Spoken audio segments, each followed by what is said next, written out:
Ronaldo, Messi, Messi, Ronaldo, l'un ne va pas sans l'autre les amis.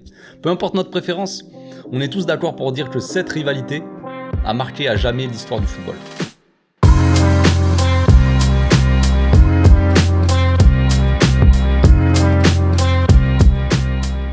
Au passage, n'hésitez pas à vous abonner, liker et commenter, c'est le meilleur moyen de me soutenir et ça fera plaisir à tonton. Comme tout bon scénario, il nous faut un gentil et un méchant. Vous choisissez qui vous voulez. Vous choisissez votre gentil et votre méchant. À quoi bon être seul à dominer ce sport sans aucune concurrence? Ça sert à rien. Aucun intérêt. Et on va pas se mentir, ça fait pas beaucoup vendre de papier. Les médias et les fans ont depuis très longtemps maintenant toujours cherché à les comparer. Ce qui est marrant là-dedans d'ailleurs, c'est que les deux sont pas vraiment comparables en soi. Que ça soit en termes de poste, de profil, de style de jeu, ou même de personnalité. L'un est un des plus grands athlètes de tous les temps, j'ai envie de dire, et l'autre, juste un pur génie, pour décrire un peu plus simplement et grossièrement ces deux-là. Donc je peux vous le dire tout de suite, dans cette vidéo, le but n'est pas de dire qui est le meilleur des deux, tout ça. Ce n'est pas, je vous arrête tout de suite, je vous vois dans les commentaires directs, non. Calmez-vous les amis, calmez-vous. Que l'on soit pro Messi, pro Ronaldo, le débat n'est pas là, j'ai envie de dire. Le sujet de cette vidéo-là, c'est plus pour montrer à quel point cette rivalité assez toxique, j'ai envie de dire, de journalistes ou de gamins de 15 ans, a créé quelque chose. Au final, les a poussés les deux à se surpasser, vraiment, et à dominer le football pendant plus d'une décennie. Chacun aime un joueur en fonction de ce qu'il montre sur le terrain avant tout, j'imagine, mais aussi de sa personnalité. On se sent proche ou pas de certains joueurs et on s'identifie à eux, ou on aimerait en tout cas s'identifier à lui, surtout quand on est jeune. C'est de là d'ailleurs que vient la division vraiment entre les supporters, c'est pendant notre enfance, notre adolescence on va dire, mais les deux n'ont absolument pas la même image. Pourtant ils sont pas complètement différents. On parle souvent de la détermination et du mental de Ronaldo, le mental d'acier, mental vraiment de haut niveau pour arriver au top comme ça. Il a eu un gros mental le Ronaldo pour arriver au top évidemment, alors que Messi lui, soi-disant n'a pas forcément de personnalité ou pas de gros mental, dans les défaites, la tête baissée, tout ça. Mais je pense pas que tu puisses arriver à ce niveau-là qu'a atteint Messi et Ronaldo sans avoir aucun mental. Tu peux pas être au top pendant plus de 10 ans alors qu'on a vu quand même passer un nombre de joueurs incalculable, un nombre de talents. On peut citer certains noms comme par exemple Ronaldinho, celui qui me vient, mais qui a été au top pendant autant de temps? Chaque joueur a eu son prime, on va dire, on peut donner un prime de joueurs, des joueurs qui ont eu vraiment beaucoup de talent, qui ont duré quoi, 2, 3 ans, 4 ans, allez. Ces deux-là, leur prime, il a duré combien de temps? Donc ils ont évidemment ce côté compétiteur, chacun à leur façon évidemment. Ils ont aussi ce côté très famille qui est assez important dans le football, vous le savez.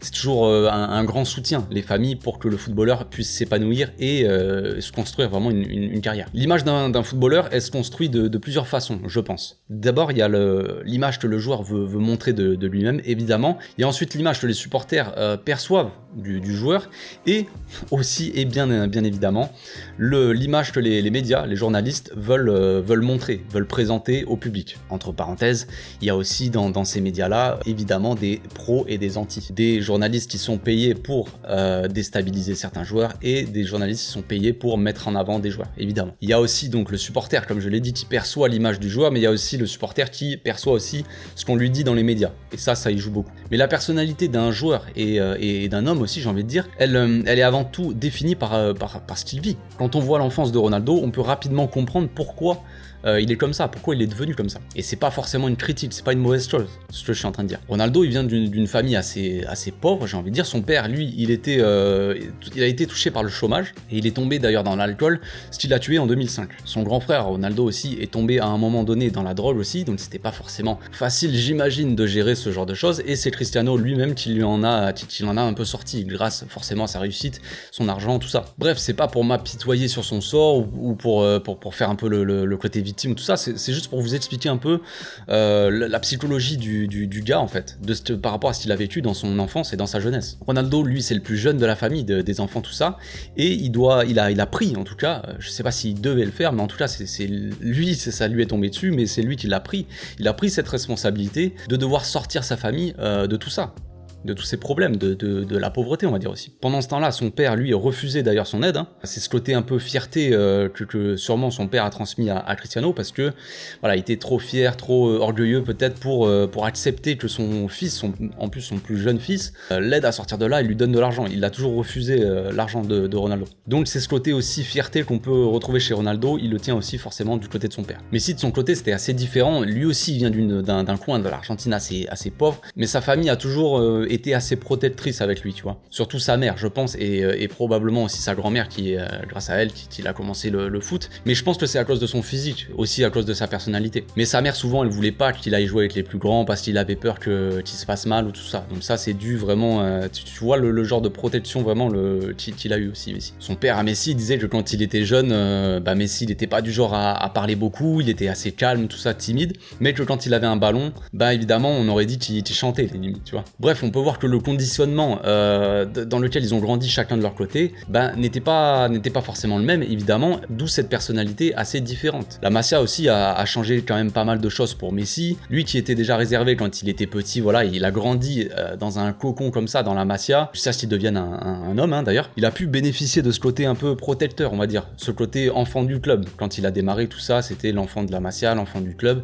Donc il y a eu ce côté un peu protecteur. Il a aussi grandi avec sa famille à Barcelone pendant qu'il était à la Masia en parallèle. Il avait sa famille qui était là et il y avait ce côté très argentin aussi dans sa famille. Il continue à avoir ses habitudes on va dire qu'il avait en Argentine, les barbecues, vous connaissez les choses de trucs comme ça, les traditions un peu, la culture surtout, voilà, c'est plutôt le mot, la culture argentine. Donc il a grandi dans une sorte de bulle, on va dire, tu vois, autour de lui. Et à la Masia, il a pu apprendre certaines valeurs, on va dire, que tu n'apprends pas partout. Je dis pas que c'est mieux, que machin, c'est pas une critique, mais à la Masia, tu apprends avant tout déjà à être un homme, j'ai envie de dire, plus qu'à être vraiment un footballeur.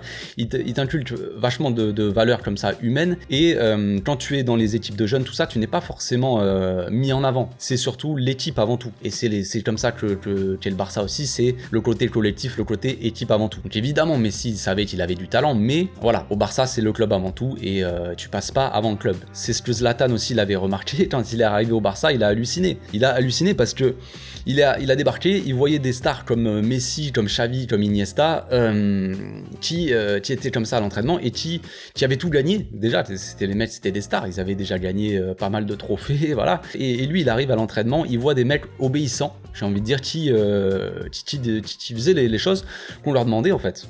Sans broncher. Lui qui est arrivé d'Italie, d'un autre championnat, d'une autre mentalité, on va dire, Zlatan, c'est pas du tout le genre de la maison, j'ai envie de dire. Il arrive, il a pas compris. Il a pas compris, parce que lui, il disait qu'en fait, en Italie, la star de l'équipe, si tu lui demandais de sauter, par exemple, il te regardait d'un air un peu sceptique, genre pourquoi je devrais sauter, frère? Je suis la star de l'équipe, tu vois. Donc c'est pas du tout ce genre de, tu vois, de mentalité, c'est très différent quand tu grandis à la Masia. Ce qui est fou d'ailleurs dans l'histoire Ronaldo-Messi, c'est que ça aurait pu se passer bien différemment. L'agent de Ronaldo, donc Mendes, avait proposé au Barça le joueur.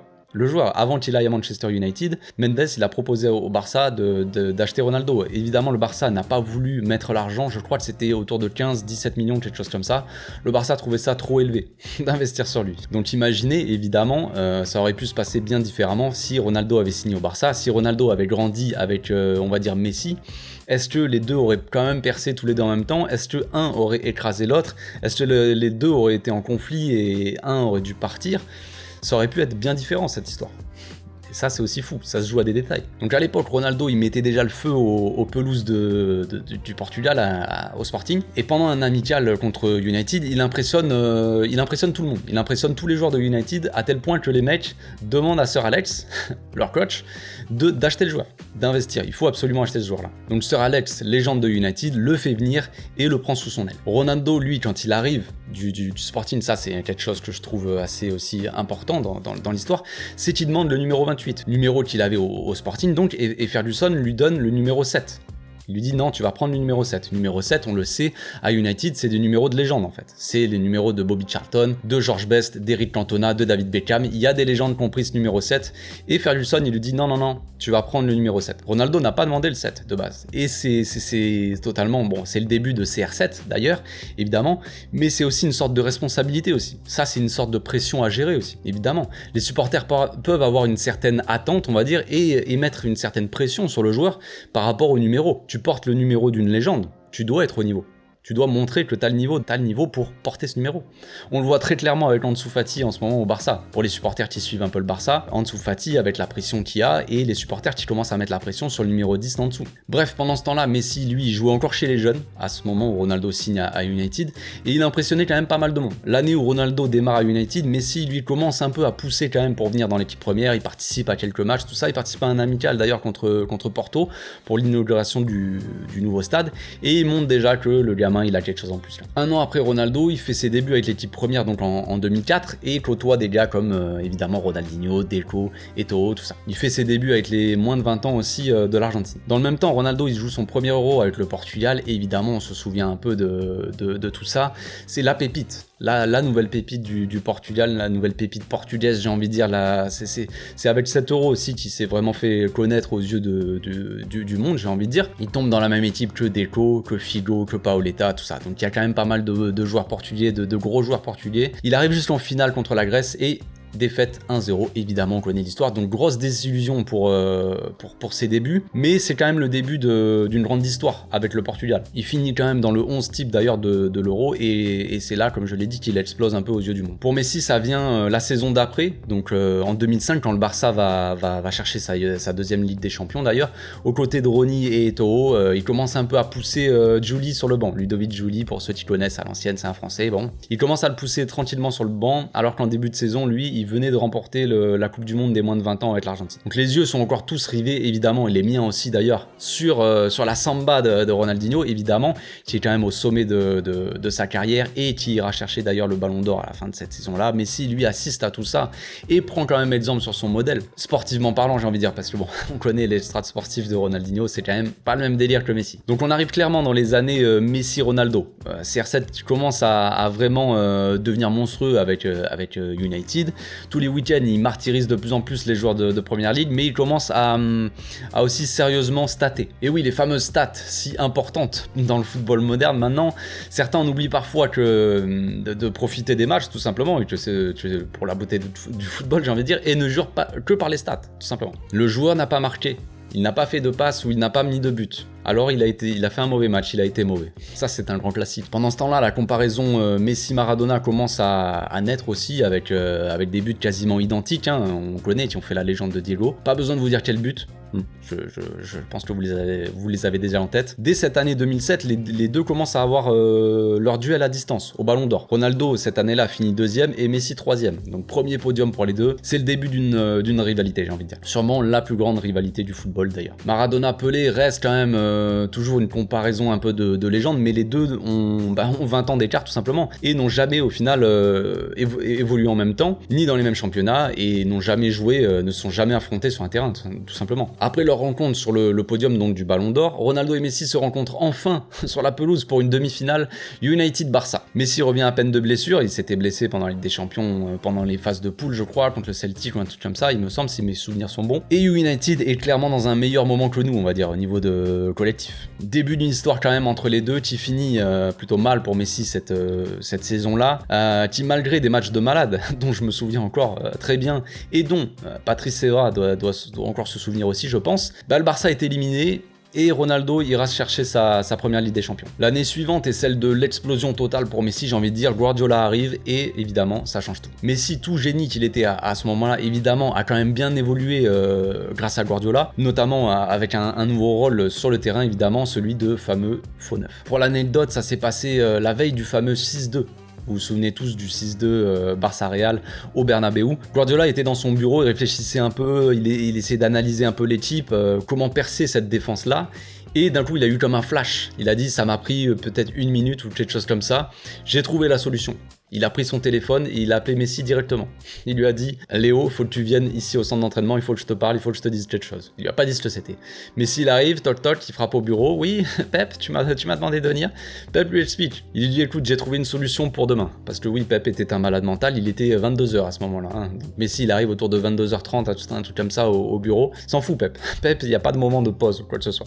Donc Pep lui dit « J'ai trouvé une solution. » Demain, sur le terrain, quand je te demanderai de changer ta position avec Eto'o, tu passeras du côté droit, donc de l'aile, au poste de faux neuf, entre le milieu et la défense. Donc personne n'était au courant par les deux. Évidemment, le lendemain, Pep, il en parle quand même à son adjoint Tito Villanova, qui n'est plus ici pour en parler. Et juste avant le match, il en parle à Xavi Iniesta, évidemment les deux maestros de l'équipe. On connaît donc le résultat, évidemment, et ce choix a aussi changé la carrière de Messi, j'ai envie de dire, et a fait évoluer sa façon de jouer. Ce match a changé aussi pas mal de choses dans toute cette histoire. Le Real Madrid, humilié chez eux, Cette saison, on voit le Barça remporter tous les trophées possibles. L'été suivant, Ronaldo arrive au club. Donc la rivalité Messi-Ronaldo prend encore plus d'ampleur, évidemment. Déjà, la rivalité historique entre le Real et le Barça, voilà, on la connaît. Évidemment, la rivalité entre le CR7 et Messi rajoute à ça encore plus de bordel, de rivalité.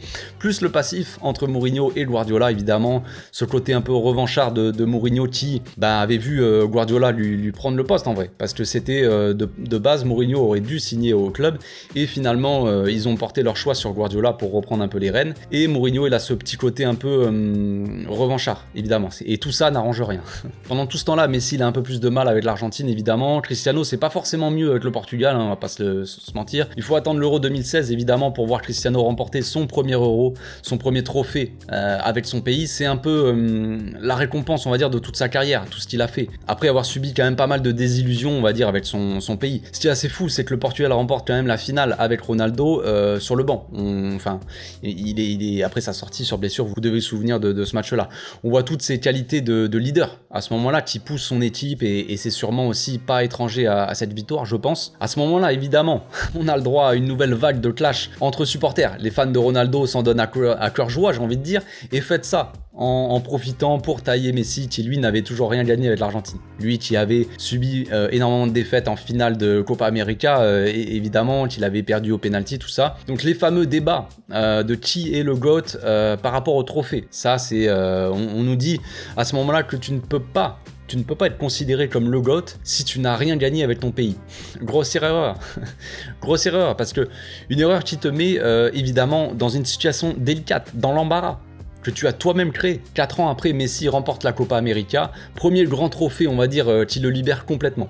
On a tous vu les images de Messi qui s'effondre en larmes après le coup de sifflet final. Évidemment, tout ce poids qu'il avait eu sur les épaules pendant toutes ces années, de tout son pays, il va pouvoir préparer maintenant quelque chose de plus grand, on va dire, avec de la sérénité. Évidemment, la rivalité entre supporters continue, car oui, d'après certains, la Copa América, c'est rien.